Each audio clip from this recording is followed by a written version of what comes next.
Good morning, Oak. Good morning. Good morning, Paisley. Good morning, Tron. Good morning. Good morning, little handsome guy. Morgan. Hey, Morgan. Good morning, Morgan.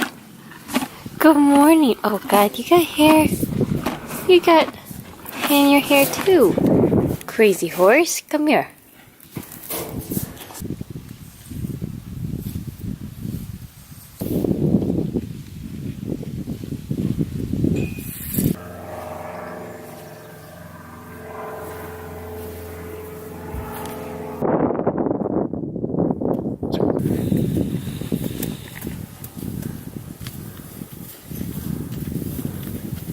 Remember when Bailey was a grumpy stud? Say I'm 1 year old.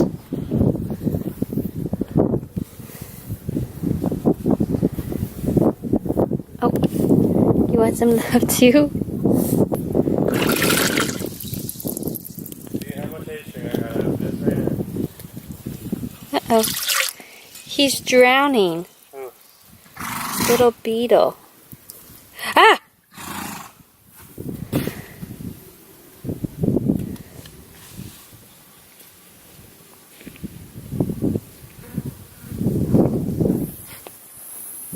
Hold on. Yeah, just dry off. Got a little dirty.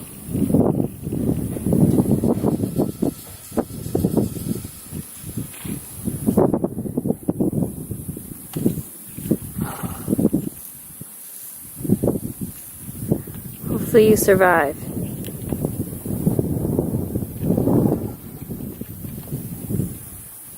Sorry I couldn't do more for you. Or find you sooner. Good morning to the favoriteest donkey in the world. This is a human donkey. Say, my name is Luna. Hi, my name is Luna. Come on, go.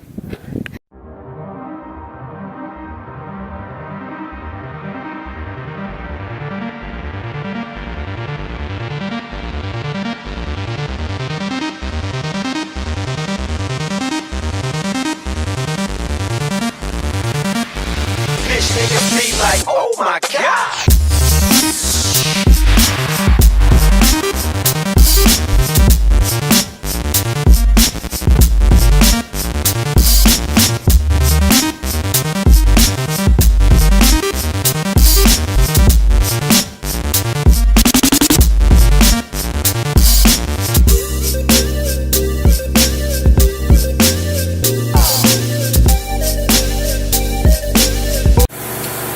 What's up, guys? It has been quite a few days.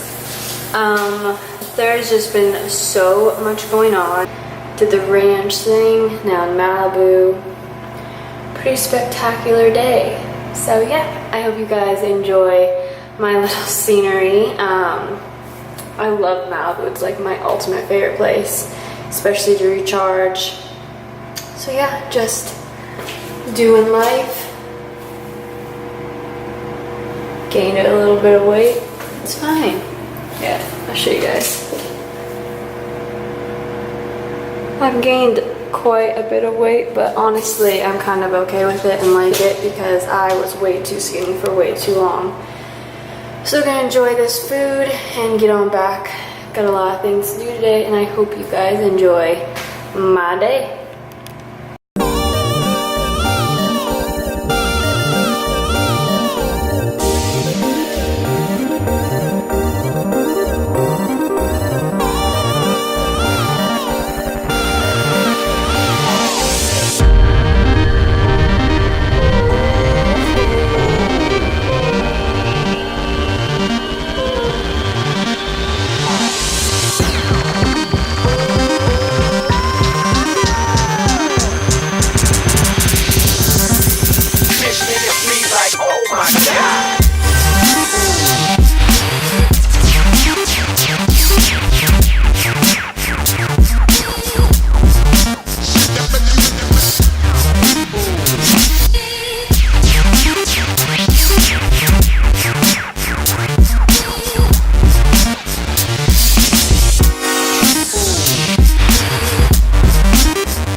up, guys? Today is day 6, and today it was 115 degrees. That's how high it got.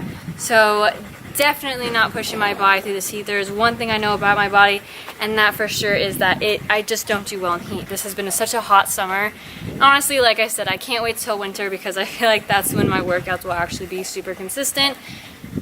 During the summer, I never have a summer bod because I'm just like, I'm just not down to make myself hot and then be in the heat right after. Just not a good time for me. I'm really grumpy in the heat. I get like really dehydrated. Oh God. Jang, did you just get stung in the mouth? My dog just might have gotten stung in the mouth. Jang? Are you okay?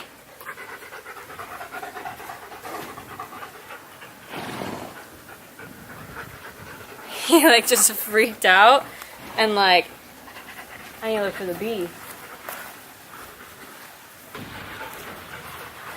He for sure killed it, but do I know if he actually got stung in the mouth? Time will tell. I might have to take him to the vet later. So lovely. Yeah, but I just don't do on the heat. I never have, I never will, and I feed that is how many horses? I feed over 20 horses a day, clean that many stalls, water that much, take care of the horses, take care of my animals. Like, I just have a super busy schedule that I haven't really shown you guys, and I probably will start showing you guys more of my schedule. But let me just tell you, it is crazy. So, today,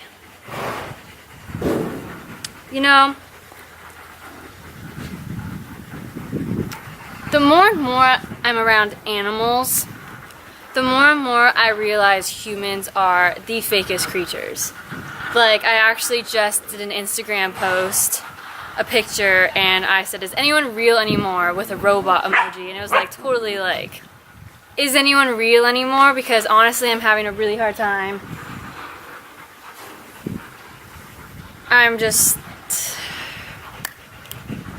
People are strange, People are really strange. Friends are hard, relationships are hard these days, and I wonder if that has a lot to do with my generation and the stress level, because no one can seem to keep a best friend without some backstabbing going on. No one can seem to keep a relationship with some breakup and then getting back together not going on, and I see it everywhere, not just within myself. I'm seeing it as a society, and I'm really wondering,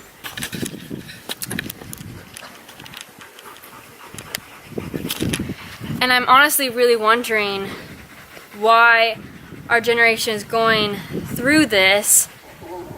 And I only can reflect on myself. I can't talk about other people. I can only reflect on myself. And I watched a video yesterday about healing your childhood trauma. And on my channel, that is one video I really want to go into. But it is so hard for me to share with you guys my childhood trauma, just because when people see me, they see a beautiful face, a beautiful body, a girl that drives a nice car, a girl that lives in a nice neighborhood, a girl that wears really nice clothes, and I have all judgments that my life is so perfect and it's so easy, when in actuality, all of my material things in this body, they're just blessings that I was blessed with my life. It means nothing to my life. It is not me. It's not who I am. It's not my experiences. It's not my past. It's not my future. It's just blessings and tools that the universe gave me to live my life. And I've worked for them, but they're just tools. They're not me at all. And my childhood trauma has definitely hurt my adult life in more ways than I ever imagined. When I was a child, there's actually a lot of research that I've done that when you go through a very traumatic childhood, it's almost as if your soul leaves your body and your body is just like on autopilot, and you just kind of like cruise until you hit adult life, when you have control of your own life, and that's when all of a sudden the reality hits you and all those things truly hit you. And that happened to me when I was 18 and out of high school. Like, it hit me so much harder than I could ever have anticipated, and I've never opened up fully as to what it was and why it was, and I've just never really told a lot of people, except for people that are actually in my life that are super, super close. And I honestly think it's super important for me to share this with you guys because I have realized it will explain a lot as to why I'm doing what I am doing. And I know I'm not the only one that has gone through things like this. I know I'm not the only one that has had to really work on their mental health by themselves with no one telling you, hey, you should really work on your mental health, it's important in the future. It's something that I had to figure out and just do for myself. My nails are so disgusting. Like I was gonna go get them done today and like I just didn't have time, and I just am so embarrassed of my nails right now. But that's no big deal, right guys? It's not a big deal if my nails are chipped. I just really honestly can't stand the feeling of chipped nails. Anyway, so as an adult, I have realized patterns in the relationships I have with people.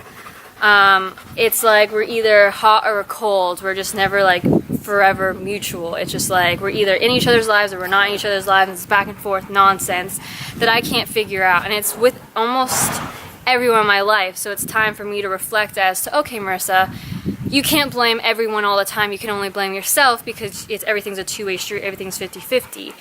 And I've had to do a lot of work as to why I don't trust people, because I know I've said before, but I honestly don't trust people. For me to trust anyone, it's never happened. I have never fully trust a person. I always kind of feel like they're out to get me in some way, and that's a terrible way to live. I'm not saying it is a thing I recommend for anyone. Like literally, it is so hard to live with my mind because I'm always in search, like, okay, does this mean this? Does that mean that? Like, what are they trying to do? Like, I'm worrying about this, and I'm like always trying to have my own back rather than trusting people. But I'm going to explain to you guys a little bit as to why, because I think it's very significant, and I know I'm not the only one that has crazy trust issues, like crazy trust issues. Like, I literally have never given anyone my trust. I'm like, yeah, nope, no. Trust, what is that? Can you explain that definition to me? Because I don't have it. I'm sure I explained to you guys in my codependency video that my father cheated on my mother when I was 1 year old with one of her very good friends. So, right there, I could feel my mother's betrayal. I could feel, like, to this day, I understand, like, okay, like, that was a really dark time in my life. Like, like, when I was a baby, I don't really have, like, I don't know, it's a very, like, whoa time to me. Like, I just remember it being very dark, very scary.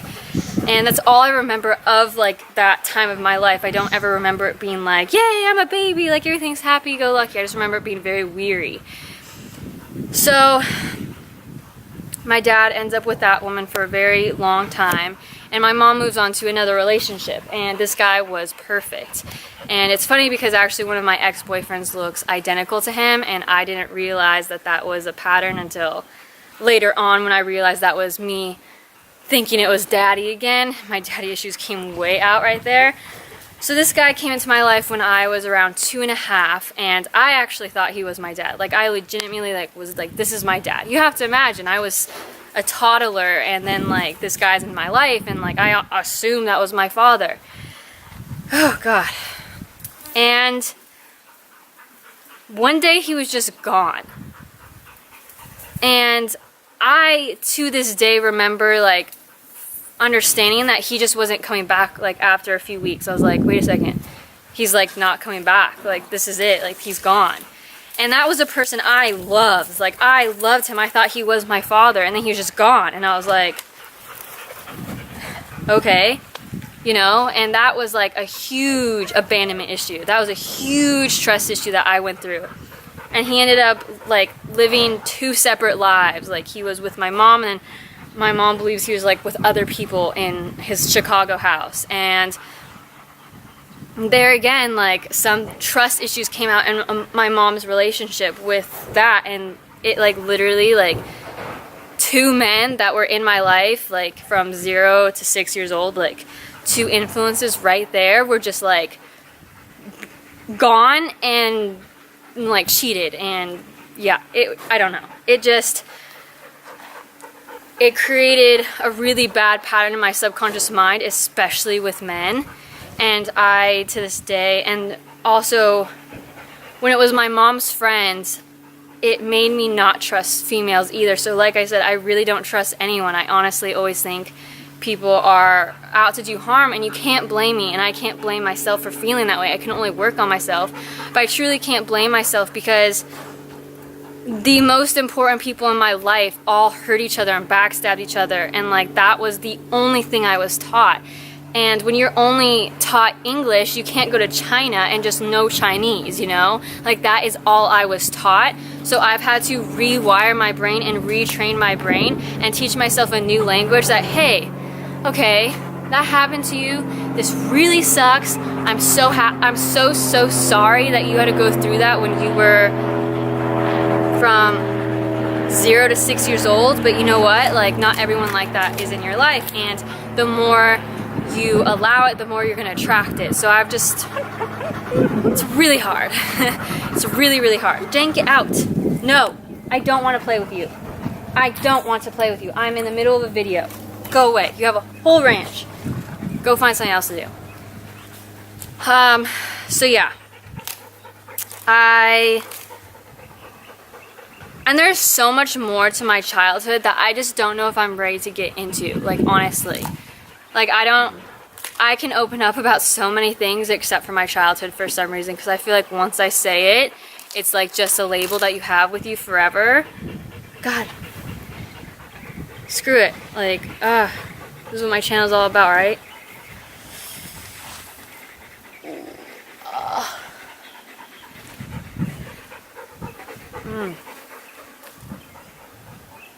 Okay.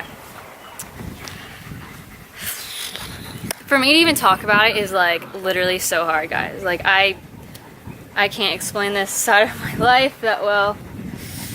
Okay.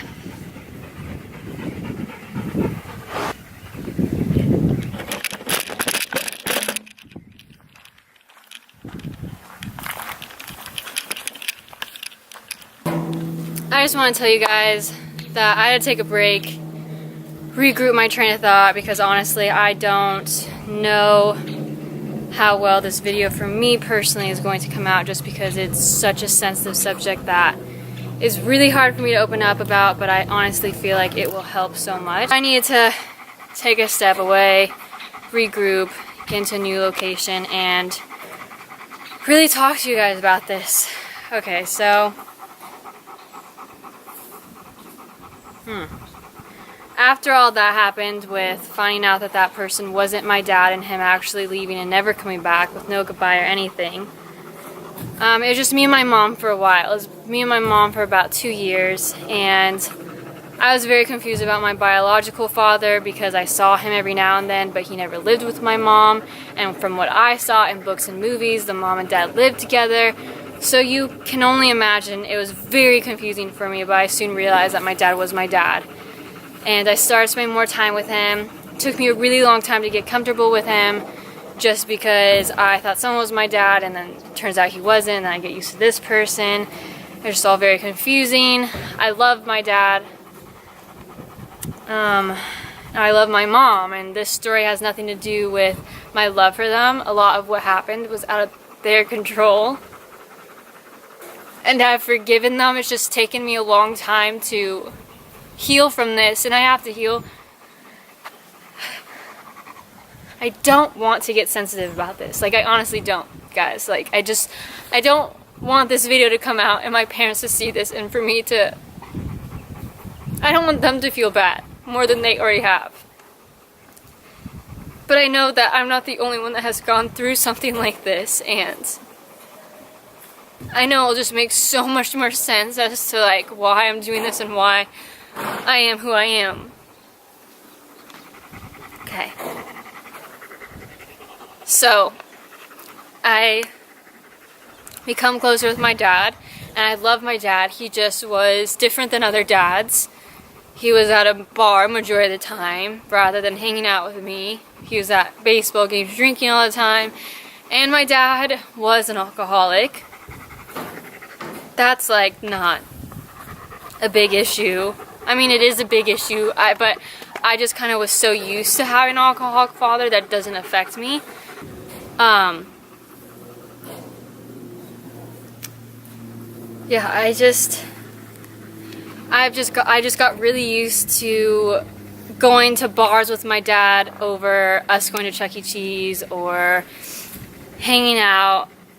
My dad chose alcohol over everything, and honestly, like, that wasn't that big of a deal for me because at least it was an escape from the real hell. So my mom and I were alone with just one another for about 2 years, and then she meets this one man, and he came in pretty much like Prince Charming, but I had a very weird feeling about him, and honestly, my intuition is so strong, it's taught me never to question my intuition again because it is so on point. But I just watched my mom get her heart broken in 2 relationships, and for the first time I saw her smiling again. So I put my feelings aside of how I felt about this person, and I didn't say anything. I said I really liked him. And their relationship moved really quickly. He moved in really quick. And I thought that was a little weird because it was just me and my mom for so long, and then this guy's moving in. And he moved in for a little while, and then all of a sudden he had a son. And my mom was like, "What? You have a son?" Everything was really fishy about it, but I think my mom was so heartbroken and just so devastated for the prior years that, like, her willpower and her strength just wasn't there anymore. She just really just needed someone, and I completely understand. So he had a son, he moved in with us, and about a year later is when the molesting started happening. And I didn't know what it was. I was 8 and 9 years old, and they don't talk about that in school. I didn't really know what sex was. I just knew I was really uncomfortable. And I didn't know how to tell anyone because I'm very shy. Like, I was very shy as a child. I didn't even like my belly button to show. I like to be very conservative, and I just, like, didn't know how to express it. And it got to the point that I would go to bed every night with a belt on. I wouldn't wear pajamas. I'd wear, like, jean pants and, like, put my belt on as tight as I could.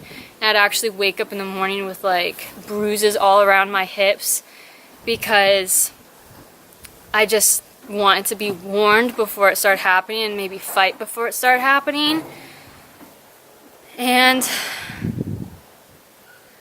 one day, me and my mom were watching Oprah with my grandma, and that day, by the blessing of God, there was an episode about that I just so happened to stumble upon. And I remember walking into the room and hearing this girl describe to Oprah about what happened to her with her mom's, her stepdad, and I just remember, like, sinking to the floor and, like, being glued to this TV, like, oh my God, this is a bad thing.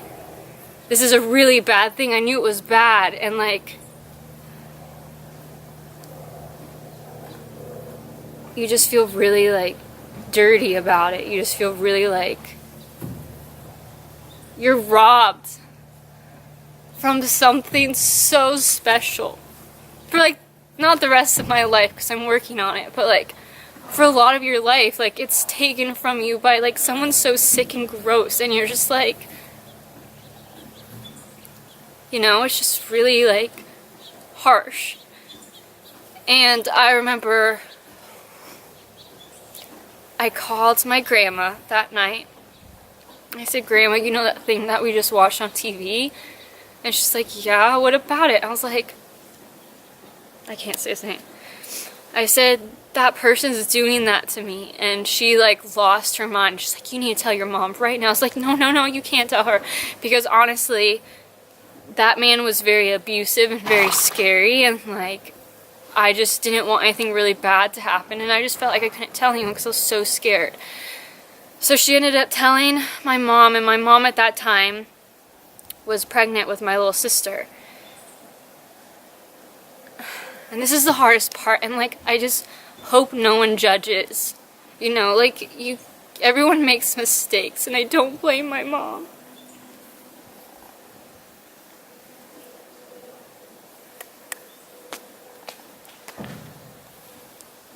Oh. Okay, so she comes at me, and I remember just being kind of mad. She wasn't mad, I think she was just more so like scared and like confused, and I completely understand. And she comes up to me and goes, "Is it true?" And I just looked at her, and she was like, "If you say it's true, I have to give up this baby for adoption." You don't know what that did to me. And my mom, like, I swear she would take that back if she knew what it did to me. And like, I just feel like she just didn't have, I can't imagine what it's like to be in her shoes, you know? Like, she's just finding out this man that she loved and like is carrying his child, like is doing that to her daughter. Like, I get it, like, you know, I've forgiven her, and like that's why I don't want any judgment off of my mom. She's an amazing mom. There's just mistakes.